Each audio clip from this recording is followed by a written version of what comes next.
Olá, hoje nós vamos falar sobre folha, flor, fruto e semente, certo? Explicando um pouco sobre o reino das plantas. E em homenagem às plantas, estamos aqui cheia de flores, né? Para tornar a nossa aula bem florida. Então, antes de iniciarmos a falar desses 4 temas citados aqui no título, vamos relembrar um pouco sobre esse reino vegetal, o reino das plantas. Então, o reino das plantas, ele é formado por 4 grupos: briófitas, pteridófitas, gimnospermas e angiospermas. Então, as briófitas, na escala evolutiva, são consideradas as primeiras. Elas são consideradas sem tecidos condutores de seiva e, por esse motivo, entre outros, elas não conseguem crescer em tamanho. Que o exemplo são os músculos e hepáticas. Uma outra característica bem interessante é que eles são dependentes da água para a reprodução. Após as briófitas, teriam surgido então as pteridófitas. Essas já são mais vistas por todos nós, né? Que um exemplo bem clássico delas são as samambaias, que quase em toda casa tem samambaia. Então, as pteridófitas, elas já possuem um tamanho maior, certo? Elas são chamadas já de vasculares, ou seja, elas já possuem vasos condutores de seiva. E a sua reprodução já é um pouco diferente das briófitas. A gente vai falar de reprodução mais à frente, então por isso eu não vou dar esse spoiler agora, tá?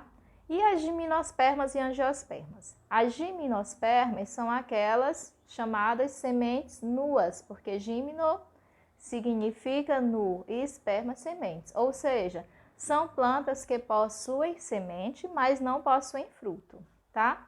E as angiospermas são as plantas consideradas completas, porque nelas a gente já vai ter raiz, caule, folha, flor, fruto e semente, tá? Então já tem todas as estruturas, que são chamadas de estruturas reprodutivas, relacionadas à reprodução, e as estruturas vegetativas, relacionadas ao crescimento do vegetal. Então, agora que vocês já relembraram um pouco sobre esses grupos de plantas, a gente passa para os temas aqui do título, tá? A folha. Então, a folha, ela é o órgão envolvido na realização dos 3 processos vitais da planta: fotossíntese, respiração e transpiração. Aqui na imagem, nós podemos ver as partes da folha. Uma folha tem basicamente 3 partes, certo? O pecíolo, que é essa hastezinha, está indicada aí na imagem A. O limbo, que é toda essa parte da lâmina, e que também está indicado tanto na figura A quanto na B, e a bainha, certo? Que está aí na figura B.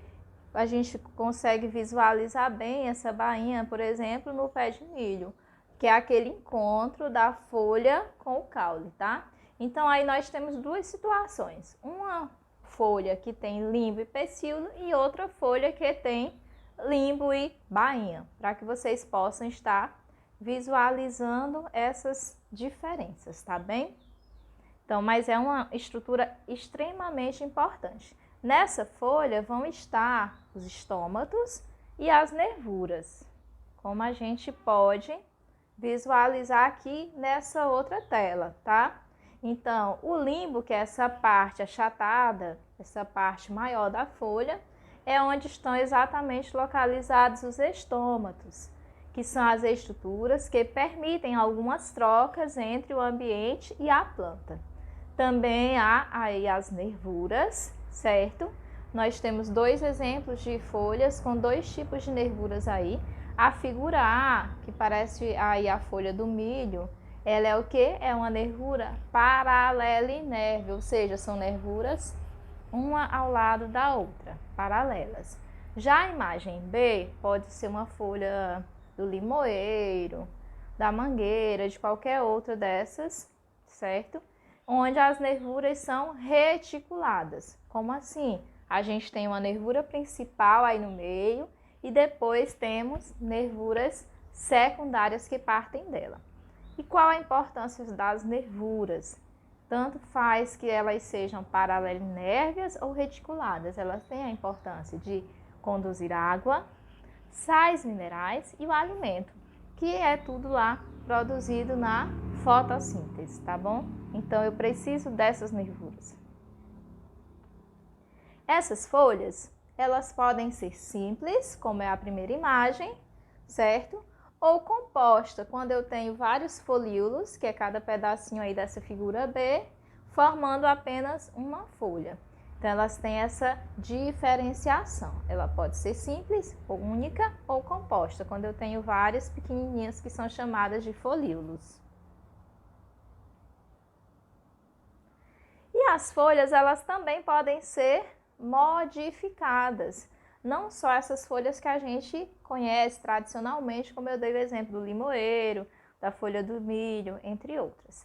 Então, modificações são exemplos as brácteas, que são folhas coloridas e vistosas que atraem polinizadores, tá bem? Existem plantas que elas não têm flores, mas que as suas folhas são muito coloridas com essa função de atração. Outra modificação são os espinhos, que tem como função reduzir a perda de água da planta e também atuar na defesa contra os herbívoros. Um exemplo bem conhecido nosso aqui do Nordeste, Piauí Floriano, é o que? O cacto. Ele não tem folhas, as suas folhas foram modificadas em espinhos, justamente porque nós temos uma situação, um ambiente muito quente. E aí ela precisou reduzir a perda de água. E um outro exemplo de folhas modificadas são as folhas carnívoras, que está aí nessa imagem. Aí é uma pessoa segurando o jarrinho com a mão. Então, só para vocês visualizarem que a planta carnívora, ela não é aquele monstro que muito desenho animado mostra, tá? Ela realmente, ela se alimenta de animais, mas são o quê? Pequenos animais, como os insetos. Ela pode ter uma adaptação pegajosa quando o inseto vai até ela, fica lá grudadinho e aí ela faz a digestão dele, para usar como nutrientes. São plantas que geralmente estão em local de pouco nutriente, tá? Então, essas são as folhas carnívoras. E aí, como a gente falou, a folha ela é responsável por 3 processos muito importantes: fotossíntese, transpiração e respiração. Então, a gente vai falar um pouquinho aqui de cada um. A fotossíntese. A gente tem um esquema aqui, onde todo mundo aprende desde pequenininho, né, que a fotossíntese ela vai acontecer como? Eu preciso da energia solar, que essa energia solar ela vai fazer com que a planta realize a fotossíntese, certo? Mas não somente energia solar, eu vou precisar também de quê? Do gás carbônico sendo absorvido aí pelas folhas. E à medida que esse gás carbônico vai sendo absorvido, junto com essa energia solar, junto com a água que as raízes também absorvem, a planta vai produzindo a glicose, tá? C6H12O6 que está aí, e vai liberando o gás oxigênio.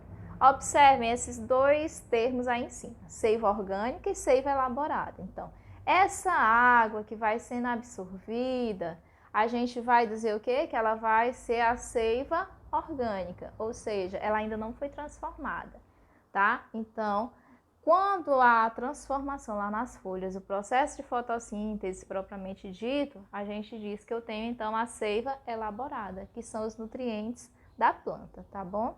Então, é elaborada porque ela foi formada lá nas folhas, ou seja, ela foi produzida. A orgânica porque ela ainda está sendo absorvida lá pelas raízes, ela ainda não sofreu transformação. E o processo de fotossíntese é essencial para a planta sobreviver. Temos ainda, como a gente falou, a transpiração e a respiração. E aí muita gente confunde. Então, o que é a transpiração? É igual a gente diz que está transpirando, está suando. Então, a planta ela também transpira. A transpiração é a eliminação de água pelas folhas, tá? Ah, e lembrando, não são só as folhas que fazem fotossíntese, tá? A gente sempre fala em folhas porque são partes verdes. Mas qualquer parte verde da planta, devido ter o pigmento clorofila, tem capacidade de realizar essa fotossíntese, tá? A respiração, o que é que vai acontecer? Igual a gente, absorve oxigênio, libera gás carbônico. E a fotossíntese, o contrário da respiração, que a gente viu lá no esquema anterior. absorve gás carbônico e libera oxigênio. Tanto é que a fotossíntese é altamente importante para a renovação do ar na nossa respiração. Curiosidade, muita gente diz que faz mal ter planta dentro do quarto. Não faz, gente. Por quê? Essa quantidade que a planta absorve de oxigênio na respiração dela é muito pequena. A que ela produz é muito maior. Então, as plantas, elas renovam o ambiente. Tá? Não faz mal, não. Faz é bem. E aí, já que a gente falou de folhas, vamos falar aqui agora sobre a reprodução desses 4 grupos que nós relembramos lá na frente. Então, o primeiro grupo que a gente falou, as briófitas, as menos evoluídas. Então, o que é que acontece? A briófita, ela vai ter um ciclo duplo. Ela vai ter uma parte da reprodução sexuada e uma parte da reprodução assexuada, tá? Como assim? Ela tem uma fase chamada de gametófito e outra fase chamada de esporófito. Vamos acompanhar aí pelo númerozinho. Ó. O número 1, eu vou ter o quê? Anterozoide e oosfera, que são as células reprodutoras da briófita. Vai acontecer a fecundação lá no número 2. E aí eu vou ter o quê? O embrião lá no número 3. Então aí foi a fase sexuada, gametófito. Depois disso vai crescer a plantinha e lá na ponta dela eu vou ter uma produção de esporos. Que esses esporos vão dar origem a novas plantas. E aí o que é que eu digo aí? Esporófito. Então, fase assexuada. Lá na reprodução das pteridófitas, a gente também vai ter uma fase sexuada e uma fase assexuada. Só que a fase mais duradoura é o contrário das briófitas. Nas pteridófitas, a fase mais duradoura é o esporófito, que é essa fase da samambaia que a gente vê os pontinhos lá embaixo da folha, que aqueles pontinhos nada mais são do que soros e dentro dele estão os esporos, tá? Aí ela libera esses esporos, esses soros libera esse esporo.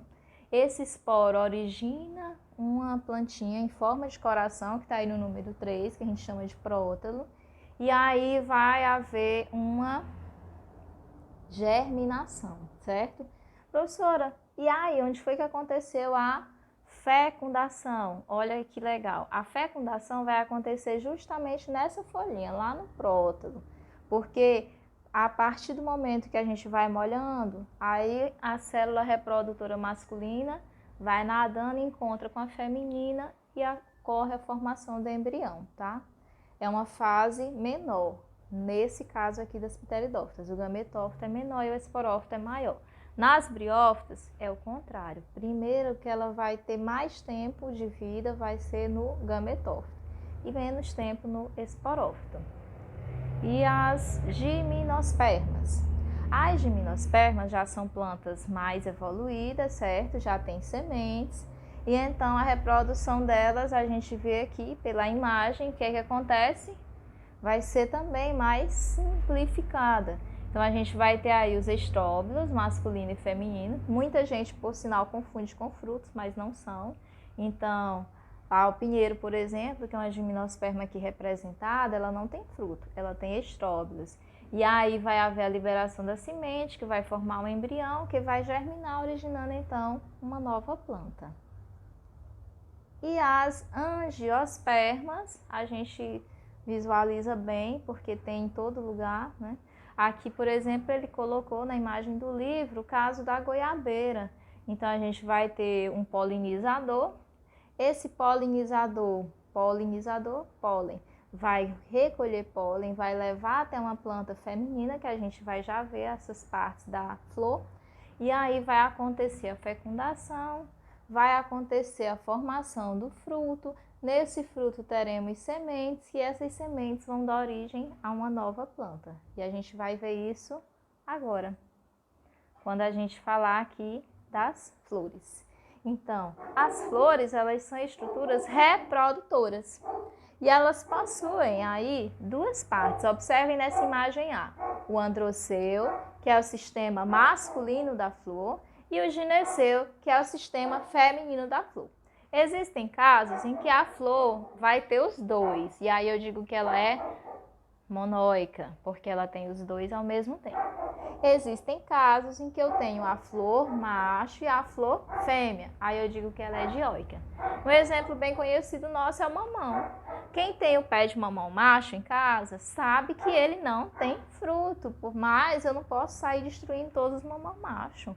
Porque senão eu não vou ter pólen para quem tem o mamão fêmea ter o fruto, tá? Então muita atenção nisso. Mas não destruam as plantinhas que são dioicas, porque elas são importantes para a reprodução da fêmea. Nessa segunda imagem, a gente tem aí dividido já nas partes da flor, tá? A parte feminina, observem aqui embaixo, ela é o quê? São carpelos, onde a gente vai ter o estigma, o estilete e o ovário. A parte masculina está aqui do outro lado. É o estame, onde se divide em antera e filete. Na antera, que é essa parte que ele colocou aí em amarelo na tela, é onde está o grão de pólen, certo? Tão necessário aí para a fecundação. Essas folhas modificadas coloridas, a gente chama de pétalas. Essa partezinha que fica protegendo as pétalas, a gente chama de sépalas. E aí essa junção aí do caule com a flor, a gente diz que é o receptáculo floral. E o tronquinho, eu digo que é o pedúnculo. Então, aí a gente tem, então, as partes básicas de uma flor. Pétalas, muito importantes para a atração dos polinizadores. A sépala, a proteção, receptáculo floral, que vai segurar todos esses verticilos florais. O pedúnculo, que vai fixar essa flor. Então, cada uma com sua importância. E o fruto? O fruto vem da flor. Então, como a gente viu lá na reprodução, houve a polinização e aí então eu vou ter o fruto. Todos os óvulos fecundados vão estar aí, ó, são as sementes, tá bom? E aí eu vou ter o quê? Partes do fruto. Então, o fruto ele vai ter partes, onde a gente tem aí o epicarpo, que é essa parte mais externa, o mesocarpo, que é a parte do meio, e o endocarpo, que é a parte mais interna. Dependendo do fruto, a parte comestível pode ir mudando, certo? E aí, dentro a gente tem sementes. Essas sementes, elas podem ser múltiplas, como é o caso aqui do fruto que a gente está mostrando, que é o mamão, a gente deu exemplo lá nas flores, ou pode ser única, como é o caso do abacate, que tem um caroço lá no centro, tá bom? Então, a gente pode ter tanto sementes múltiplas quanto caroço. E às vezes o fruto não foi originado lá do ovário fecundado. O fruto foi originado de uma outra parte da flor. Quando isso acontece, eu digo que é um fruto acessório. Até muito tempo era utilizado o termo pseudofruto, onde pseudo vem de falsos, significaria falsos frutos, tá? Mas hoje em dia já se usa mais esse outro nome aqui, ó, frutos acessórios. Então, são frutos onde não foi o ovário que originou a parte comestível. Exemplo aí do caju. Quem originou a parte comestível foi o pedúnculo, aquela hastezinha lá da flor. No caso do morango, quem originou a parte comestível? Receptáculo floral, que é aquela base que sustenta todas as partes da flor. Professora, então o fruto do caju é a castanha? Sim. E do morango? São esses pontinhos que tem no morango, tá bom? E o fruto verdadeiro é originado de quê? Ovário. E as sementes? Óvulos, tá bom? Não esqueçam disso. É a flor que se transforma em fruto. E a semente, a gente já disse, são os óvulos, mas ela também tem partes, tá? A semente vai ter o quê? A casca aí protegendo, vai ter o endosperma, que é o tecido nutritivo, vai ter o cotilédone, que é a folhinha modificada, e vai ter o embrião. A gente tem aí duas sementes, uma de feijão e uma de milho, tá? Primeira de milho, segunda de feijão. Por que foi colocado assim? Para a gente diferenciar em relação a essa folha embrionária, cotilédone. O milho, ele só tem um cotilédone. Já o feijão, eu tenho 2 cotilédones. Então, eu digo que o milho é uma monocotiledônia, porque mono é 1. Já o feijão, eu digo que é uma dicotiledônia, porque eu tenho 2 cotilédones. E qual a importância da semente? Ela é muito importante para dispersão desses vegetais, certo? E quem são os agentes dispersantes principais? Os animais, né, como a gente viu lá, a abelha, entre outros. Também temos o vento, a água, nós seres humanos. Às vezes a gente compra um fruto em outro local, traz para cá e planta semente, certo? Então temos vários agentes dispersantes.